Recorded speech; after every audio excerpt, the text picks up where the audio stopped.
네, 여러분 안녕하세요. 네. 자, 이어서 설득과 글, 음, 설득하는 글에 대해서 오늘도 계속해서 살펴보도록 하겠습니다. 자, 모든 인문학은 설득을 전제로 합니다. 인문학이라고 하는 것은 인간에 대한 학문을 연구하는 것인데요. 인간에 대한 학문이라는 것 자체가 사실은 그 사실의 영역을 연구하는 과학과는 반대되는, 네, 보통 인문과학과 자연과학 이렇게 이제 두 가지 분야로 나누어서 이야기를 하는 것처럼 인문학의 모든 것들은 다 언어와 설득으로 이루어집니다. 우리가 인문학 관련 서적을 읽다 보면 '아 그래, 그래.' 이렇게 설득의 과정의 연속이 바로 독서의 진행 과정이라는 걸 아실 수 있을 거예요. 음 문화라고 하는 것도 우리가 한 사회의 어떤 문화, 생활 양식 이런 것들을 이해하는 그 과정도 결국은 그 서로가 서로를 설득하고 양보하고 공감해 가는 그런 과정이라고 할 수가 있고요. 오늘날에는 특히나 이제 다문화 사회, 지구촌화되어 있지만 다양한 서로 다른 문화권의 사람들이 어울려서 살아가는 그런 사회에서 우리가 살아가고 있는데요. 특히 이 다문화 사회에서의 삶이라고 하는 것은 무엇보다도 서로에 대한 이해와 설득 그리고 공감, 나아가서 서로 차이를 인정하는 가운데 더불어 살아가기 위한 그런 어떤 협의점, 절충점 이런 것들을 끊임없이 우리가 찾아 나가는 그러한 해안이 요구되는 그런 시대라고 할 수가 있겠습니다. 어 문화라는 것을 보면은 문화라는 것은 사실은 인간의 인간다운 삶이 무엇인가 이런 것들을 생각하고 연구하면서 특정 시대에 가장 그 시대에 걸맞는 인간다운 삶의 방식을 찾아 나가는 과정이었다라고 생각이 됩니다. 그런 과정이 바로 문화사라고 문화의 역사를 살펴보면 특정 시대에 가장 인간다운 삶, 그 시대가 허용하는 한도 내에서 가장 사람들이 모두가 합의할 수 있는 그런 합의점을 도출해 가면서 인류는 지혜롭게 인류의 역사를 이끌어 왔다고 생각을 합니다. 현대 사회는 대중들이 향유하는 대중문화로 대표되는 시대라고 할 수가 있는데요. 사실 오늘날 이 대중문화를 바라보는 관점은 사람들마다 다를 수 있습니다. 근데 대표적으로는 대중문화를 비판적으로 보는 사람들과 대중문화를 긍정적으로 보는 그러한 사람들, 이렇게 두 분야로 나눠 볼 수가 있겠는데요. 대중문화라는 것은 끊임없이 대중을 설득해 가는, 또 대중에게 어필하는 그러한 문화를 대중문화라고 할 수가 있습니다. 그런데 대중문화를 이제 비판적으로 보는 사람들, 대표적으로는 프랑크푸르트 학파라고 하는, 거기에 속하는 뭐 하버마스라든지 또 호르크하이머 뭐 기타 등등 그 많은 사람들이, 윌리엄 빌헬름이라든지 뭐 이런 사람, 다양한 사람들이 있습니다. 근데 이 프랑크푸르트 학파에 속하는 사람들의 공통점은 무엇인가 하면은 오늘날의 이 대중문화가 자본주의 사회의 소비 대중들의 소비를 정당화하고, 또 자본주의라고 하는 이러한 경제 체제를 당연시 당연하게 생각하게 하는, 모든 것들을 인간조차도 상품으로 바라보게 하는 그러한 문화라는 것이죠. 오늘날의 대중문화를 보면은 사실 대중들이 향유하는 문화를 보면은 사실은 모든 것들이 다 상품으로 여겨지고 있는 시대에 우리가 분명 살고 있는 것 같아요. 돈으로 환산되는, 네, 시간도 돈으로, 나의 시간도 돈으로 환산하게 되고, 그리고 뭐 하다못해 여가를 보내는 것도 돈이 있어야 여가를 보내죠. 네. 그래서 여가를 보내는 것도 소비이고, 우리가 삶을 영위하는 것도 소비고, 이러한 소비 시대의 그 소비를 하게끔 하는, 유인하는 것이 바로 대중문화 전략이 아니냐라는 건데요. 우리가 틈틈이 보는 콘텐츠들, 문화 콘텐 그 여러 가지 그 스토리텔링이라든지 뭐 이런 콘텐츠들도 보면 사실은 이제 돈을 주고 우리가 콘텐츠를 사는 거죠. 그리고 뭐 영화를 보더라도 예 뭐 무료 영화라고는 하지만 사실은 이미 거기에 무료 영화를 볼 때조차도 사실은 거기에 이미 그 자본이 우리가 이제 소비자로서 이제 들어가 있는 것이고요.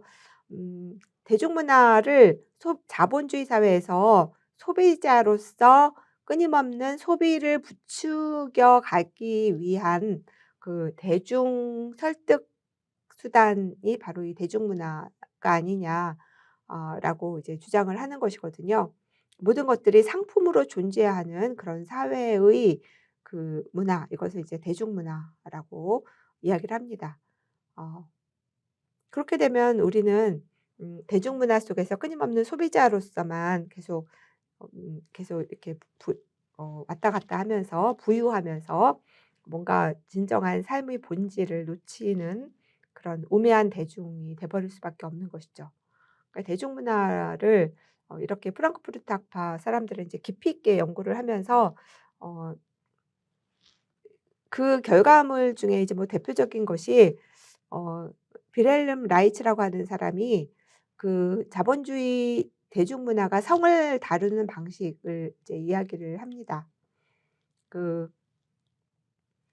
성을 다루는 방식에서 어 우리는 그 성을 상품화시키는 것뿐만 아니라 음 성을 통해서 성에 대한 어떤 그 억압이 동시에 이제 이루어지고 있다라는 건데요.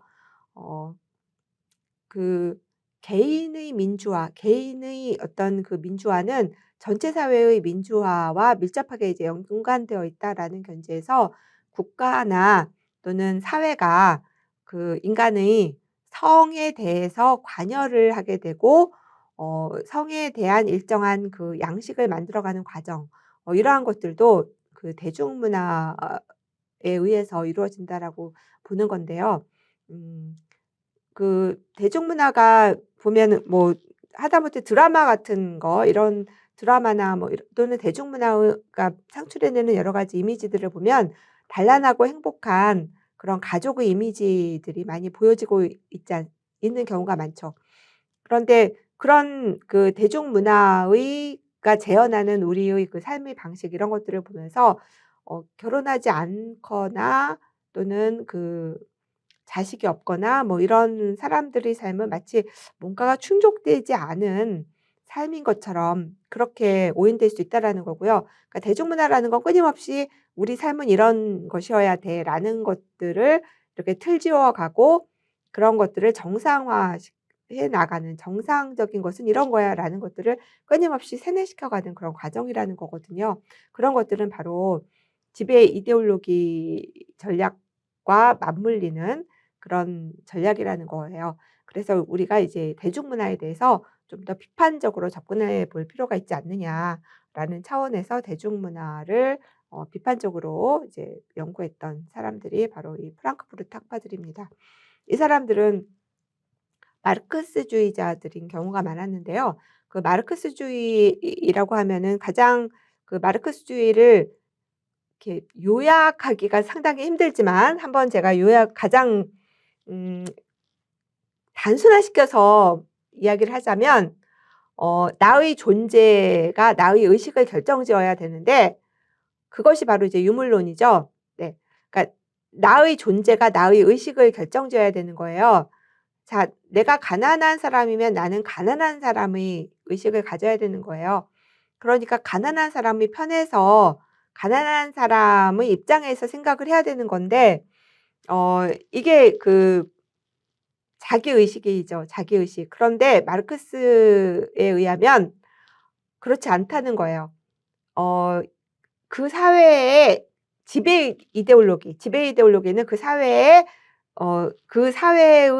구조가 유지됨으로써 이익을 얻는 사람들을 이제 기득권을 가진 사람들이라고 하잖아요. 그런 사람들이 그 기득권을 계속 유지하기 위해서 이 사회 구조가 지속되는 한 계속 손해를 볼 수밖에 없는 사람들을 끊임없이 설득하는 전략이 필요한데 그게 바로 이데올로기라고 보는 거죠. 그래서 그 지배 이데올로기라고 보는 거예요. 그러니까 지배 이데올로기야말로 특정 시대의 문화가 특정 시대의 삶을 정당화시키기 위해서 끊임없이 사람들을 설득하는 어 고도의 정치 전략. 이것이 바로 지배 이데올로기라는 건데요. 그 지배 이데올로기는 끊임없이 매스컴이라든지 뭐 다양한 스토리텔링 전략이라든지 뭐 모든 그런 문화적인 전략을 총동원해서 존재와 의식을 불일치시키는 그런 작업을 한다라는 거죠. 그러니까 그 사회 구조가 유지되는 한 계속해서 피해를 볼 수밖에 없는, 손해를 볼 수밖에 없는 그러한 뭔가 기득권을 갖고 있지 못한 기득권자에 의해서 자기 몫을 제대로 빼앗기고 있는 그런 사람들이 빼앗기고 있다라는 그런 의식을 가져야 되잖아요. 지금 존재가 손해를 보고 있다면 의식도 '아 내가 지금 손해를 보고 있구나.'라는 의식을 가져야 되는데 그런 의식을 갖지 못하게끔 하는 그러한 그 전략이 바로 설득 전략이 바로 지배 이데올로기 전략이라고 마르크스는 이야기합니다. 그래서 지배 이데올로기는 끊임없이 음 가난한 사람들로 하여금 가난한 사람의 의식이 아니라 어 그 가난하지 않은 사람의 그런 의식을 갖게끔 한다라는 거죠. 그러니까 예를 들어서 음 임금이 저임금, 최저임금도 받지 못하는 사람들이 소득주도 성장에 대해서 비판적인 그런 정치인을 지지한다든지 뭐 이런 사람들은 소득 소득주도 성장이라는 것은 현재 자신의 그 저임금을 올려준다라는 적정 수준 그 밑으로 떨어지지 않게 보장해 준다라는 건데 그건 자기 이익에 부합하는 건데 그거에 반대하는 그런 의식을 갖게 되는 거죠. 그게 뭐냐? 그게 바로 일종의 지배 이데올로기에 의해서 이 사람이 그런 자신의 존재와는 다른 의식을 갖게 됐다라는 거거든요. 그러니까 다시 말해서 마르크스는 특정 사회를 유지하기 위해서 특정 사회를 유지하는 데 이익이 되는 집단이 퍼뜨리는 것이 바로 지배 이데올로기고 그 지배하기 위한 이데올로기고 그 특정 그 사회 구조에 의해서 그 손해를 보고 있는 사람들은 그 사회 구조가 바뀌어야 되는 쪽으로 의식이 가야 되는데 그렇지 않고 기득권을 갖고 있는 사람들의 사고와 자신의 사고를 일치시키는 다시 말해서 존재와 의식이 불일치하는 그런 설득 전략을 펴는데 그것을 펴는데 그 많이 활용되는 것이 바로 대중문화라고 하는 거라는 거죠. 대중문화. 대중문화를 통해서 끊임없이 대중들을 지배 이데올로기 안으로 포섭하는 그런 설득 전략을 펴고 있다라고 이야기를 합니다. 그것이 바로 이제 대중문화에 대해서 비판적으로 바라보는 마르크스주의자들의 관점이다. 그리고 그런 것들을 좀 더 체계적으로 연구한 학파가 바로 프랑크푸르트 학파라고 할 수가 있습니다. 자, 그러면 그 설득의 시대에 인문학이라는 것은 뭘까요? 인문학이라는 것은 이런 그 지배적인 전략, 지배 이데올로기의 그 전략과는 다른 방식으로 진정한 삶과 진정한 나다움 그리고 우리가 이 시대를 제대로 바라보고 이 시대가 어떤 사회이고 이 시대에서 인간답다는 것은 무엇이고 그리고 나를 나답게 살아가는 것은 무엇인지에 대해서 끊임없이 그 문제를 제기하고 그리고 이 시대가 어떤 시대인가에 대해서 비판적으로 성찰하면서 좀 더 나은 방향의 사회로 나아가기 위한 실천들을 끊임없이 해 나갈 수 있는 그런 주체적인 인간이 되게끔 끊임없는 설득을 해 나가는 학문이 바로 인문학이라고 할 수가 있습니다. 그러니까 인문학은 음 그 지배 이데올로기처럼 뭔가를 이렇게 세뇌시키거나 이런 것이 아니라 스스로 나 스스로가 탐구하고 나 스스로가 추구하면서 그 이 시대에 대해서 그 나름의 상을 가지고 내가 다른 이웃들과 어떻게 잘 살아나갈 수 있을 것인가. 그리고 나는 무엇으로부터 지금 현재 소외되어 있고 나를 나답게 살지 못하게 하는 것은 무엇인가. 이런 문제에 대해서 사고하고 스스로 성찰하는 그런 과정이라고 할 수가 있는데요. 그 인문학에서 가장 핵심적인 부분을 차지했던 분야가 바로 이 글쓰기거든요. 그중에서도 우리가 지금 하고 있는 이 창의 글쓰기야말로 어떤 의미에서는 가장 인문학적 글쓰기라고 할 수 있어요. 그 인문학의 딜레마라고 한다면은 오늘날 우리가 처해 있는 인문학의 딜레마. 그러니까 인문학의 역사는 굉장히 오래됐는데 현재 우리는 우리 시대의 인문학에 한정해서 생각을 해 봐야 되는데요.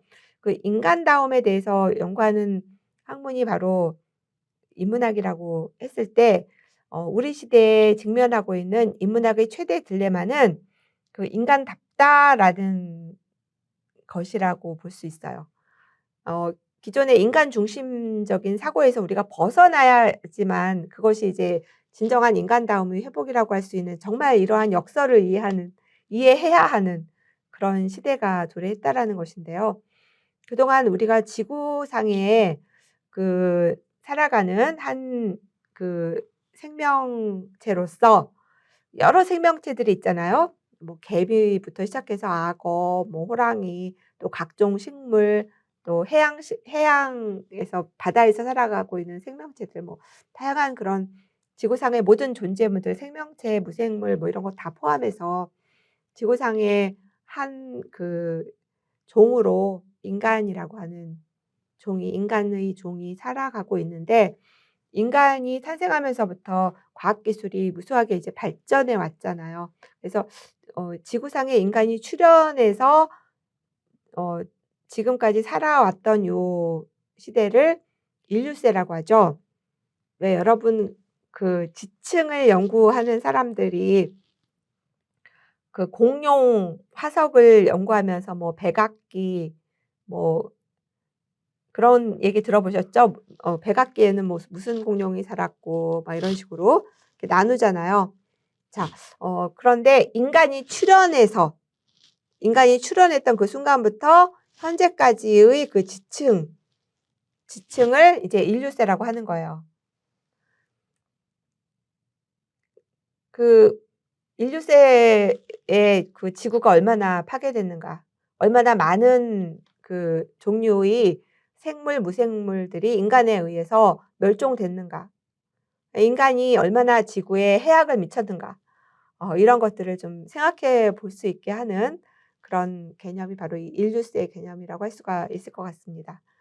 그것은 우리가 지구의 한 구성 요소이면서 마치 지구의 주인인 것처럼 나머지는 다 우리가 가져다가 필요에 의해서 쓸 수 있는 대상이고 수단인 것처럼 물고기를 보면은 물고기로 보는 게 아니라 '아 회 먹고 싶다.' 막 이렇게 생각을 하잖아요. 이게 얼마나 인간 중심적인 거예요. 그 물고기도 생명체인데 다 이렇게 대상으로 보잖아요. 먹거리로 보거나 뭐 그죠? 네. 관상용 뭐 꽃 보면 꺾어다가 '아 서재에다 꽂고 싶다.' 뭐 이런 식으로 다 가져다 쓸 수 있는 뭔가 수단, 대상으로 본다는 거죠. 그 자체를 우리가 존중하지 못하는다라는 것이거든요. 이러한 것이 인간 중심주의라고 할 수가 있는데요. 이러한 인간 중심주의에서 벗어나야 되는 그런 시대. 그것이 바로 인간 중심주의에서 벗어나는 새로운 사고의 패러다임을 어 요구받는 시대. 그런 시대의 그 인문학은 어떤 모습이어야 되는가라는 고민을 우리가 이제 해야 하는 그런 시대의 인문학적 글쓰기가 바로 오늘날 우리가 이제 추구해야 되는 그런 글쓰기라고 볼 수가 있습니다. 근대 철학의 딜레마라고 하는 것은 바로 근대 철학은 데카르트가 얘기한 것처럼 나로부터 출발을 하잖아요. 의심하는 나. 나로부터 출발하는 것이야말로 가장 나 중심, 주체 중심, 인간 중심 철학이라고 할 수가 있는 거거든요. 근데 오늘날에는 인간을 인간의 관점에서 바라보면 이제 그 바이러스 그 코로나 같은 경우에도 우리가 이 코로나를 그 인간의 관점에서 바라보면 답을 찾을 수가 없다라고 이야기를 해요. 그 인수공통이라고 하는 그 책에 보면 어 이 코로나를 가져온 것은 바로 그 인간의 이러한 인간 중심적인 그런 것 때문이라는 거 아니겠습니까? 뭐 광우병이나 이런 것도 마찬가지고요. 그 인간이 초래한 새로운 질병들이 어마어마하게 많은데요. 그런 것에서 그런 것에서 벗어나기 위해서는 인간 중심적 사고로는 도저히 우리가 벗어날 수 없어요. 없다는 거예요. 그 사람들 말에 의하면. 그래서 '바이러스의 관점에서 한번 생각해 보자.'라는 거죠. 바이러스의 관점에서 생각해 봤을 때 어 인간이야말로 그 가장 공략하기 쉬운 숙주 가장 좋은 숙주가 바로 인간이라는 거거든요, 바이러스의 관점에서 봤을 때. 예. 코로나가 짐승한테는 동물한테는 안 걸리고 왜 인간한테만 왔을까를 이제 고민을 하다 보니 이런 이제 결론에 도달하게 되는 것이고. 그러니까 우리가 이러한 인간 중심에서 사고하는 것에서 벗어나서 이제는 음 그 지구 중심 그리고 다른 생명들을 포괄하는 그 중심. 그러니까 그 나로부터 출발해서 사고하는 것이 아니라 외부자적 시각으로 그 인간을 좀 볼 필요가 있다라는 거예요. 그래서 오늘날 이제 포스트 휴먼이라는 개념도 결국은 인간과 대상, 주체와 객체의 이러한 분리를 더 이상 그 무화시키는 이제 그런 과정이라고 할 수가 있겠죠.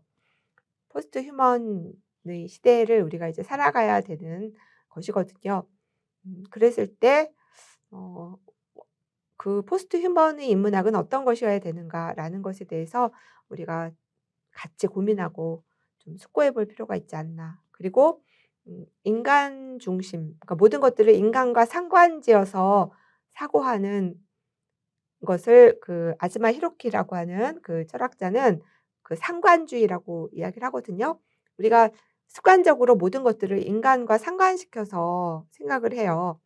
뭐 예를 들어서 어떤 대상을 봤을 때 '아 저거를 가져다 뭐 했을까?' 뭐 이런 쓸모 어 이렇게 나와 상관시켜서 저게 어떤 효용이 있고 어떤 상관이 있고 그 '나랑 어떻게 상관이 되나.'라는 어떤 그 상관주의적인 사고에서 결코 벗어날 수도 없었던 것이 인간의 그 사고고 이제까지 인문학이라는 것이 사실은 이제 이렇게 인간 중심적인 차원에서 이루어져 왔다라는 건데요.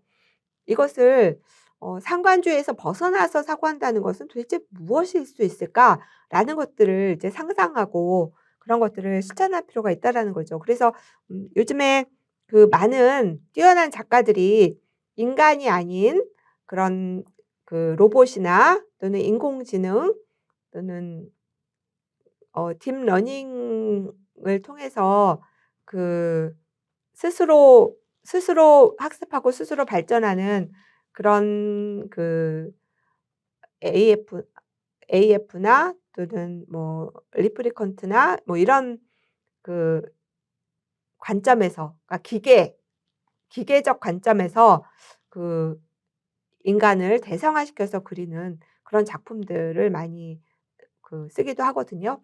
이러한 것은 아즈마 히로키의 그 상관주의, 모든 것들을 인간과 상관지어서 사고하려고 하는 이러한 상관주의에서 벗어나서 생각하는 것이 무엇일까에 대한 사고 실험이라고 할 수가 있습니다. 사고 실험. 사고 실험이라는 거는 한번 상상해 보는 거죠. 네, 생각으로 실험을 해 보는 거예요. 그 대표적인 작품이 제가 저번 시간에도 말씀드렸던 것 같은데 예를 들었던 것 같은데 어 이즈마 이시구로의 클라라와 태양이라든지 뭐 나를 보내지 마 뭐 이런 작품들 그 판타지 소설에 포함이 되는데요. 오늘날 그 포스트 휴먼의 관점을 보여주는 가장 대표적인 작품이라는 생각이 들어요. 노벨 문학 이런 문제의식 때문에 노벨 문학상도 받았죠. 네, 이름이 일본식이라 일본 사람으로 생각하시기 쉬운데요. 일본계 영국인입니다. 네. 물론 영어로 글을 썼고요. 일본어가 아니라 일본어를 전혀 할 줄 몰라요. 자기 스스로도 일본인이 아니라 영국 사람이다 이렇게 이야기를 합니다. 클라라와 태양이라는 작품에 보면은 그 로봇이에요. AF 거기서는 이제 AF 로봇. 어 근데 그 로봇은 인간의 말벗인 그 클라라라고 하는 그 인간이 그 살아가는 데 있어서 이제 도움을 주는 일종의 몸종 같은 몸종이자 그 말동무 뭐 이런 역할을 하는 로봇이에요. 그걸 이제 AF라고 하는데 그 클라라가 그 조이라고 하는 한 그 소녀의 그 말벗 몸종 예. 그 친구로 그 들어가게 되면서 그 집에 이제 들어가게 되면서 그 조시 그 여주인공 그 여주인 예 그 여주인의 그 삶을 이제 들여다보고 하는 또 그들의 삶에 영향을 미치는 이제 그런 것이 되는데요. 그 작품에 보면은 그 AF 그 클라라는 그 기계잖아요. 사이보그도 아니고 기계잖아요. 근데 그 기계의 관점에서 봤을 때 인간이 만든 기계지만 그거는 인간에게 철저하게 봉사하게끔 하는 그래서 인간의 그 마음도 읽고 마음의 그 인간의 기분을 또 이렇게 기분 좋게 하고 심기를 이렇게 그 관리해야 되는 그런 로봇이기 때문에 인간을 잘 이해하게끔 그렇게 설계되고 만들어진 그런 어 로봇인데요. 그 로봇은 로봇의 관점에서 이제 인간을 바라보고 있는데 그 작품을 통틀어서 그 여러 인간이 나오고 또 여러 그 AF들이 등장을 하게 되는데 보면은 AF의 관점에서 봤을 때 가장 인간답다라고 하는 전통적으로 우리가 인간답다라고 하는 이타적이고 뭐 여러 가지 그 의미에서의 그 인간답다라는 것이 그 작품의 인간 캐릭터에서는 보여지지 않더라. 오히려 AF 클라라가 가장 어떤 의미에서는 가치 있는 존재처럼 여겨지거든요.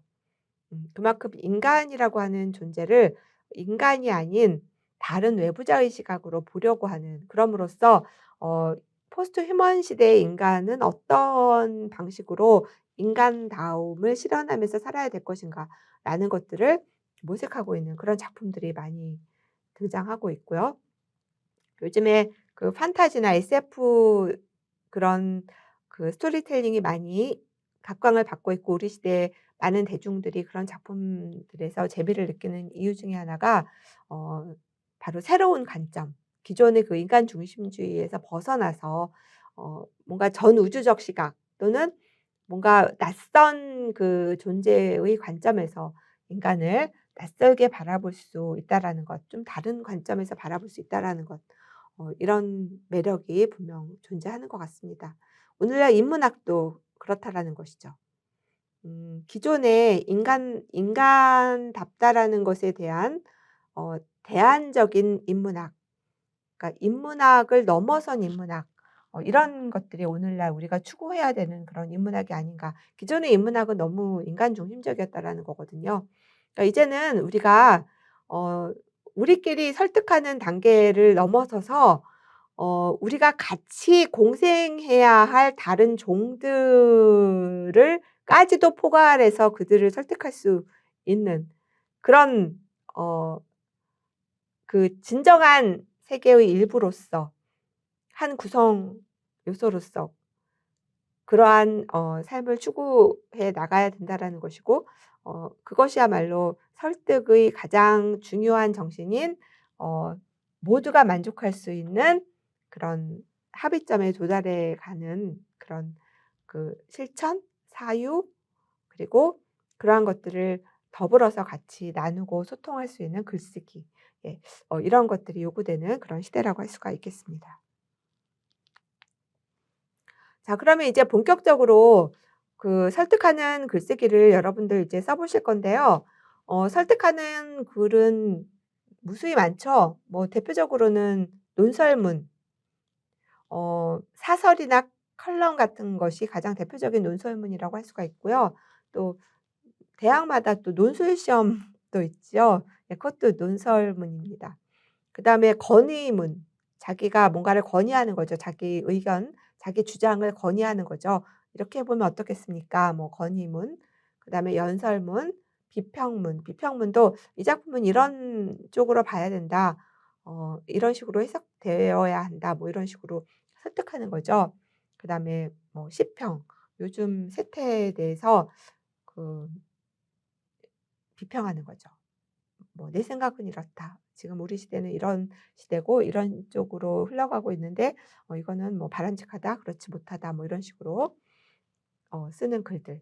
이런 무수히 많은 종류의 그런 그 설득하는 글들이 존재하고 있는데요. 가장 대표적인 것이 이제 논설문이라고 할 수가 있습니다. 어 논설문을 보면은 논설문의 구조는 서론, 본론, 결론, 모든 글이 이제 서론, 본론, 결론 이렇게 되어 있는데요. 그 서론은 그 공감대 형성, 그 코락스의 수사학에서 호의의 획득, 네, 공감대의 형성, 그다음에 제기하고자 하는 문제에 이제 관심을 집중하기 위해서 문제를 진술하고, 그리고 그것에 대해서 해법을 제시하는 이제 그런 방식으로 전개가 되죠. 그다음에 이제 본론으로 들어가면 문제 제기, 논증, 문제 해결, 그다음에 예상되는 반론에 대해서 반박을 하고요. 그다음 결론. 결론은 요약, 강조 또는 제안 이런 식으로 이루어지게 됩니다. 그래서 서론, 본론, 결론. 코락스의 수사학에서 뭐 크게 달라진 게 없죠. 서론에서는 아무래도 어 내가 주장하고 있는 것에 대해서 사람들이 관심을 갖고 호의를 끌어모으는 그런 단계가 바로 이제 서론이라고 할 수가 있고요. 관심을 일단 끌어야 되니까. 그다음에 본론에서는 본격적으로 문제를 제기하고 그것에 대해서 뒷받침하는 다양한 논거들을 제시하면서 주장을 풀어가고, 그리고 여기에서 예상되는 반론에 미리 대처하는 그런 주장들을 하고, 그다음에 결론은 다시 한번 다지기 들어가는 거죠. 네. 다시 한번 이제 자기 주장을 요약하고 강조하거나 뭔가 제안을 하는, 네, 그런 방식으로 이루어집니다. 네. 자, 오늘 수업은 여기까지 하겠고요. 다음 시간에 이어서 계속 살펴보도록 하겠습니다. 수고하셨습니다.